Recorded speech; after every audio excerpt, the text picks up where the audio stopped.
Welcome to Ab Immemorabile, from time beyond memory. I'm Drake, And I'm Holly. Where ancient wisdom meets modern minds. brought to you by the most ancient anamnetic order of Trikala, for seekers everywhere, whether you're walking with us or simply curious about the path.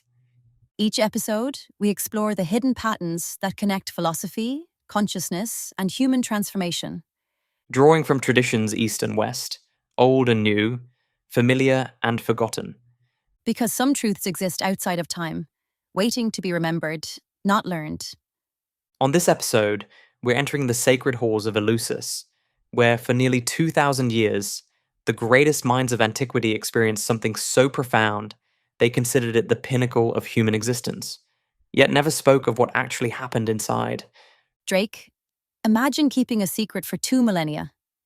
Not a few people, not a secret society, but hundreds of thousands of initiates over 2,000 years. And not one of them broke the silence about what actually happened in the inner sanctuary at Eleusis. It's extraordinary, isn't it? We live in an age where secrets last about 5 minutes on social media, yet here was something that Plato called the most blessed of all mysteries, that Marcus Aurelius participated in, that Cicero said gave humanity a reason not only to live happily, but also to die with better hope. And we still don't know exactly what occurred. Well, we know the outer framework. The Eleusinian Mysteries were held annually about 20 kilometers northwest of Athens, celebrating the myth of Demeter and Persephone. But what transformed people so profoundly that they emerged saying they no longer feared death? Let's start with that myth, because it's not just a story, it's a map of the experience. Persephone, daughter of Demeter the harvest goddess, is abducted by Hades and taken to the underworld. Demeter's grief is so profound that the earth becomes barren. Eventually a deal is struck. Persephone spends part of the year above ground, part below. The eternal cycle of death and rebirth. But the mysteries weren't just about retelling this myth. Initiates didn't go to hear a story. They went to become the story. Precisely. The word mystery comes from the Greek mysterion, related to miein, meaning to close, specifically to close the mouth or eyes. This wasn't knowledge to be spoken, but experience to be undergone. The secrecy was absolute. Breaking the oath of silence meant death. We know of cases where people were executed just for allegedly parodying elements of the mysteries. The Athenians took this more seriously than almost any other religious or civil matter. And yet, people kept coming. Generation after generation, the most sophisticated minds of the ancient world subjected themselves to whatever happened in that hall. Emperors and slaves, philosophers and farmers, all seeking the same transformation. Let's walk through what we do know happened. The mysteries took place over 9 days in September, corresponding to the time Demeter searched for Persephone. It began with a procession from Athens to Eleusis, thousands of initiates walking the sacred way, carrying sacred objects, chanting Iakos, a cry that might have been connected to Dionysus. Already, you have this mass movement, this building of collective energy. They were also fasting, purifying themselves in the sea, sacrificing piglets, all preparation for what would come. The piglets are interesting symbolically. In Greek thought, pigs were associated with the earth, with fertility, but also with the underworld. They were animals that root in the darkness, finding hidden things. The initiates were essentially sacrificing their earthbound nature to prepare for transformation. And the purification in the sea, baptism before baptism, was a Christian concept. The Greeks understood that transformation requires cleansing, letting go of the old before receiving the new. And then, on the fifth night, they entered the Telesterion, the great hall of initiation at Eleusis. This wasn't some small temple, but a massive structure that could hold thousands. Imagine, 3,000 people in near darkness, having fasted, having walked 20 kilometers, psychologically and physically prepared for transformation. And then they drank the kykeon. The kykeon, perhaps the most debated element of the mysteries. We know the recipe included barley, water, and mint, but many scholars now believe it contained something else. The ergot hypothesis. Exactly. Ergot is a fungus that grows on barley and contains lysergic acid alkaloids, precursors to LSD. Albert Hofmann himself, who discovered LSD, believed the kykeon was psychoactive. The theory is that the priests of Eleusis knew how to prepare ergot safely, extracting the visionary alkaloids while avoiding the toxic compounds. which would explain the universal testimony of life-changing visions. Initiates described seeing divine light, experiencing the reunion of Persephone and Demeter, feeling themselves die and be reborn. But here's what's crucial. It wasn't just about taking a psychedelic substance. The entire container, the myth, the preparation, the setting, the guidance, this is what created transformation. Modern psychedelic research is discovering the same thing. Set and setting determine an outcome. There's also the theory that the kykeon contained mushrooms, psilocybin. Some scholars point to mushroom imagery in Eleusinian art, the knowledge of mushroom cultivation in ancient Greece. Or it could have been a combination. The priests of Eleusis had 2,000 years to perfect their formula. They might have had a sophisticated understanding of consciousness-altering substances that we're only beginning to rediscover. But some scholars argue it wasn't psychoactive at all, that the visions came from the ritual itself, the fasting, the exhaustion, the sensory manipulation in the telesterion. The truth is, it might have been all of these things. A psychoactive brew, yes, but also masterful crowd psychology, sensory manipulation, mythological priming. The priests were creating what we now call a designed transformational experience. Let's talk about those who were initiated, because it wasn't just common people. The intellectual and political elite of the ancient world considered initiation essential. The list is staggering. Plato, obviously. Aristotle. Sophocles wrote that thrice blessed are those mortals who have seen these rites. Marcus Aurelius made a special journey as emperor. Cicero, despite being a rational Roman skeptic, called it the greatest gift Athens gave to the world. And what did they say about the experience? They spoke in carefully coded language. Plato described seeing blessed sights and visions, and being initiated into that mystery which may be truly called most blessed. Plutarch said initiates experienced wanderings at first, laborious running in circles, some frightful paths in darkness, then a wonderful light meets the wanderer. That description, darkness then light, confusion then clarity, it sounds like a death and rebirth experience. Which is exactly what scholars believe happened. The initiate psychologically, perhaps neurologically, experienced their own death and return. They didn't just understand intellectually that life and death are part of a cycle. They experienced themselves as that cycle. Aristotle wrote that the initiates were not meant to learn anything but to experience and be put into a certain state of mind. This is crucial. It wasn't teaching in the normal sense, but inducing a state of consciousness. And this state seemed to involve what we'd now call ego dissolution. The boundaries between self and cosmos, individual and divine, temporarily dissolved. Initiates experienced themselves as Persephone descending, as Demeter grieving, as the grain being cut and reborn. The order teaches something similar, that certain transformations can't happen through understanding alone. They require a kind of experiential death of the old self. And this is where the secrecy becomes not just traditional, but necessary. How do you describe dying and being reborn? How do you convey in words what it feels like to experience yourself as both Persephone descending and Demeter grieving and the reunion of both? There's something else about the mysteries that fascinates me. They were remarkably egalitarian. Slaves could be initiated alongside emperors, women alongside men. The only requirements were speaking Greek and not being guilty of murder. Think about how radical that was in a highly stratified society. Inside the telesterion, social distinctions dissolved. Everyone faced the same mystery, underwent the same transformation. The mysteries created a kind of spiritual democracy. And this community of initiates, they recognized each other afterward, didn't they? There was a shared understanding that transcended words. Yes, they would exchange certain signs, certain phrases. I have fasted, I have drunk the kykeon, I have taken from the chest. But more than signs, they shared something ineffable, the knowledge of having touched the same mystery. It reminds me of how military veterans recognize each other, or how women who've given birth share an unspoken understanding. Some experiences create bonds that don't need words. And the initiates formed a kind of invisible community throughout the Greek and Roman world. They might be political enemies from different cities, different social classes, but they shared this profound experience that transcended all those divisions. The mysteries also offered something unique: salvation not through moral perfection or divine favor, but through direct experience. You didn't have to be virtuous or chosen. You just had to be willing to undergo the experience. Though they did screen people, murderers were excluded, and there was a preliminary initiation, the lesser mysteries, held 6 months earlier. You couldn't just show up. There was a process of preparation. Let's go deeper into what might have actually happened in the telesterion that night.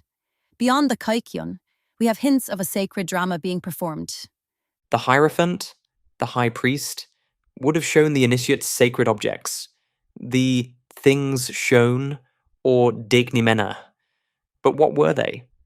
Some sources suggest a simple ear of wheat, revealed in silence, which sounds anticlimactic until you consider the state initiates were in, fasted, possibly in an altered state, primed by myth and ritual.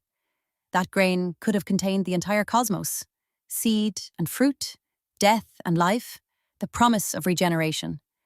There's also evidence of sounds, a gong being struck at the moment of Persephone's return, creating a sonic wave through thousands of bodies.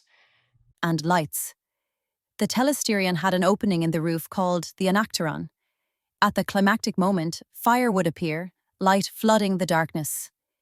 Imagine being in an altered state, in complete darkness, then suddenly divine light, the return of life, the reunion of the separated. We're talking about what today we'd call a multimedia transformational experience. Chemistry, mythology, sound, light, collective energy, all precisely orchestrated. The priests of Eleusis were essentially consciousness technicians, using every tool available to create a reliable transformation experience. And it worked. For 2,000 years, people left saying they no longer feared death. There was also likely a dramatic performance. Some scholars believe the Hierophant and priestess enacted the sacred marriage, the reunion of the separated divine principles. The initiates weren't watching a play, they were inside the myth, experiencing it directly. And, perhaps most mysteriously, there are references to a child born from fire, a divine birth witnessed by the initiates. Some interpret this as a vision of spiritual rebirth, others as an actual ritual involving a child initiate representing divine renewal. The Roman Emperor Marcus Aurelius wrote in his private journal about being initiated. Even in his personal notes, never meant for other eyes, he maintains the secrecy. He only says it was among the things that reconciled him to life. That's remarkable. Even in complete privacy, the oath held. It suggests the secrecy wasn't just about external prohibition, but internal recognition that words would profane the experience. That brings us to the death of the mysteries themselves. In 392 CE, the Christian Emperor Theodosius banned them. The sanctuary was destroyed by Alaric's Visigoths in 396. After almost 2 millennia, the continuous transmission was broken. And with it, something profound was lost. Not just the specific techniques, but the cultural container that said transformation through divine experience was the highest human achievement. Christianity offered its own mysteries, but they were different, based on faith rather than direct experience, on orthodox belief rather than personal gnosis. Though it's worth noting that early Christianity had its own mystery elements. Some scholars argue that the Eucharist was originally more psychoactive, that early Christian agape feasts had more in common with Eleusis than later Orthodoxy would admit. There are certainly parallels. The death and resurrection of Christ, the sacred meal, the promise of eternal life.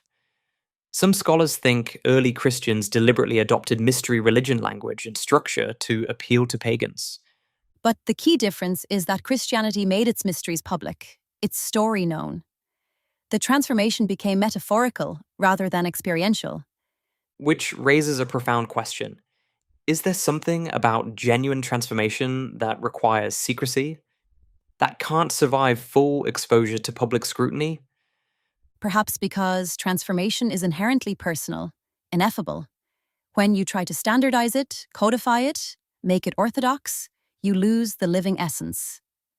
The order certainly maintains that some teachings must be transmitted directly, person to person, that certain experiences need protective containers. And modern psychedelic research is discovering the same thing. The most profound transformations happen not when substances are taken casually, but within careful contexts. Therapeutic, ceremonial, with preparation and integration. It's like the mysteries understood something we're just rediscovering. That consciousness transformation is serious business, requiring respect, preparation, and guidance. And perhaps most importantly, community. The initiates at Eleusis weren't solo psychonauts, but part of a collective experience, held by tradition, guided by those who'd walked the path before. That's what's often missing from modern spiritual seeking. The container, the tradition, the community of those who've undergone the same transformation. People have powerful experiences, psychedelic, mystical, near death, but then return to a culture that has no framework for understanding or integrating them. They're left alone with an experience that ancient cultures would have recognized as sacred initiation. The mysteries provided not just the experience, but the before and after, the preparation that made you ready, the community that understood, the mythology that gave meaning to what happened. There's another parallel with modern research that's striking. Recent studies on psychedelics show they can create lasting changes in personality, particularly increasing openness and decreasing fear of death, exactly what the mysteries claim to do. And the neurological explanation is fascinating. These substances seem to temporarily dissolve the default mode network, the part of the brain that maintains our sense of separate self. When that dissolves, people experience themselves as part of something larger. Which might be exactly what happened at Eleusis. The initiates didn't just intellectually understand that individual death is part of cosmic life, they experienced themselves as the cosmos, as the eternal cycle itself. I have seen the ear of grain reaped in silence. That phrase from the mysteries makes more sense in this context. You see yourself as the grain, cut down but containing the seed of return. And once you've experienced that, how could you fear death in the same way? You've already died and returned. You've experienced yourself as both the individual wave and the eternal ocean. The philosopher Proclus wrote that the mysteries connected the initiates with the gods through mystic signatures. Not intellectual understanding, but direct recognition, like remembering something you've always known. That word, remembering. Anamnesis, the order uses it too. The mysteries weren't teaching something new, but awakening something dormant, helping people remember their true nature. What strikes me is how the mysteries balanced individual transformation with collective tradition. Each initiate had their unique experience, but within a shared mythological and ritual framework. It's genius, really. The myth of Demeter and Persephone gave people a map for understanding their experience, a language for integration. Without that framework, the experience might have been overwhelming or meaningless. The order works similarly, providing structure for experiences that could otherwise be chaotic or difficult to integrate. And, like Eleusis, maintaining that certain things must be experienced rather than explained, that some knowledge only comes through transformation. Which brings us back to the secrecy. Perhaps initiates didn't speak about what happened not just because of oaths, but because they understood that words would diminish it, that trying to explain would be like trying to describe color to someone who'd never seen. Or trying to explain swimming to someone who'd never been in water. You can describe the movements, but until you feel the water holding you, you don't really know. The secrecy protected both the mysteries and those who hadn't experienced them. It prevented the sacred from becoming trivialized, and it prevented the uninitiated from thinking they understood something that can only be known through experience. There's one more aspect we should explore. Why Eleusis specifically? What was special about that location? The site had been sacred since Mycenaean times, at least 1600 BCE. There's evidence of ritual use going back even further. Some scholars think the mysteries evolved from ancient agricultural rites, celebrating the literal return of grain each spring. But it became something more. Much more. It became a technology for consciousness transformation that drew from agricultural wisdom. The seed must die for the plant to live, but applied it to human psychology. The mysteries took a natural cycle and made it a spiritual technology. The location itself might have been important. Eleusis sits in the Thriasian plain, one of the most fertile regions of Greece. The land itself embodied the mystery of regeneration. and there's geological evidence of tectonic activity in the area. Some researchers suggest the telesterion was built over a spot where naturally occurring gases might have enhanced altered states. The oracle at Delphi had similar geological features, So the mysteries might have combined natural phenomena with human technique, earth energies with psychoactive plants, geological features with architectural acoustics. the ancients were more sophisticated than we often credit. They understood how to work with natural forces, how to amplify consciousness altering effects through multiple modalities. And perhaps that's why it lasted 2,000 years. It wasn't based on belief or dogma, but on an observable natural pattern, elevated to sacred experience. The order teaches something similar, that the deepest truths aren't invented but discovered, that they're patterns built into the fabric of reality itself. The mysteries didn't create the death rebirth pattern, they revealed it, made it accessible to human experience. So, what can we learn from Eleusis today when the broken transmission can't be restored? Perhaps that's the wrong question. Maybe it's not about restoring Eleusis, but understanding its principles. The need for transformation is built into human consciousness. Every culture develops technologies for it: vision quests, meditation retreats, pilgrimage, even extreme sports. But most lack the completeness of Eleusis, the mythological framework, the community support, the tested methodology, the integration with culture. Which is why people often have profound experiences: psychedelic, spiritual, transformational, but struggle to integrate them, to maintain the changes. The container matters as much as the catalyst. The order provides such a container, doesn't it? Not the same as Eleusis, but serving a similar function: structured transformation within community and tradition. Every wisdom tradition that survives does this in some way. They create paths for safe, supported transformation. They understand that dying to your old self and being reborn is necessary but dangerous without proper guidance. And perhaps most importantly, they understand that this isn't a one-time event. The mysteries were repeated annually. Transformation is ongoing, seasonal, cyclical, like the myth itself. Many initiates returned multiple times. The Emperor Marcus Aurelius was initiated into all 3 degrees of the mysteries.